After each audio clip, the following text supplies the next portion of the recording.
তো চলো বন্ধুরা, তোমাদের সাথে একটা নতুন রান্না মাংস রান্না করা শেয়ার করছি। প্রথমে পেঁয়াজটা দেবো মশলা করার জন্য। পেঁয়াজ, আদা, রসুন, টমেটো, লঙ্কা সব একসাথে মিক্সিতে দিয়ে সব মশলাটা পেস্ট করে নেব।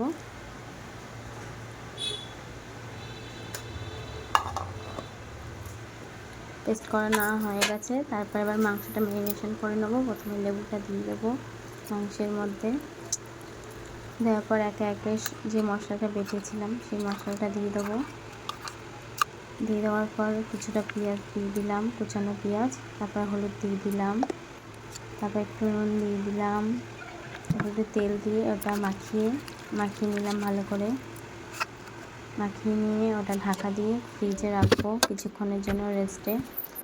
তারপর কসুরি মেথিটা একটু হালকা করে ভেজে নেব। কসুরি মেথিটা একটু হালকা করে ভেজে নিয়ে তারপর ওটাকে তুলে রাখবো একটা কিছুর মধ্যে, একটা বাটির মধ্যে তুলে রাখবো। রাখার পর একটা তেল দিয়ে দিলাম কড়াইটার মধ্যে, দিয়ে ভাতটা দেখে নিলাম ভাতটা কতটা হয়েছে না হয়েছে। তারপর এবার আলু দিয়ে দেবো, তেলটা গরম হয়ে গেলে আলু দিয়ে দেবো। আলুগুলো ভেজে নেব, লাল লাল করে ভাজা হয়ে গেছে। এবার তুলে নেওয়া হবে। তুলে নিয়ে গোটা গরম মশলা, জিরে, তেজপাতা ফোড়ন দিয়ে দিলাম। এবার পেঁয়াজ দিয়ে দিলাম। পেঁয়াজটা যাতে একটু লাল লাল হয়ে যায় তার জন্য একটু চিনি দিয়ে দিলাম, যাতে কালারটা সুন্দর আসে তার জন্য পেঁয়াজের মধ্যে একটু চিনি দিয়ে এবার মশলা দিয়ে দিয়েছি। যে মশলাটা বেটে রেখেছিলাম মশলাটা দিয়ে দিলাম।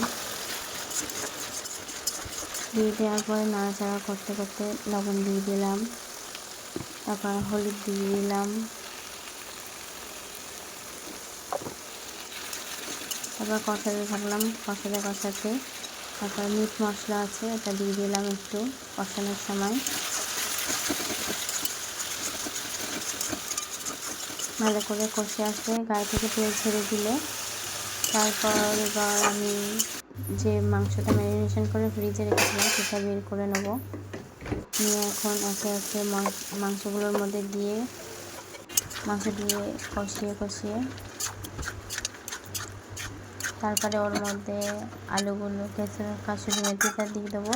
তারপর আলুগুলো দিয়ে দেবো, দিয়ে ভালো করে কষাতে থাকবো।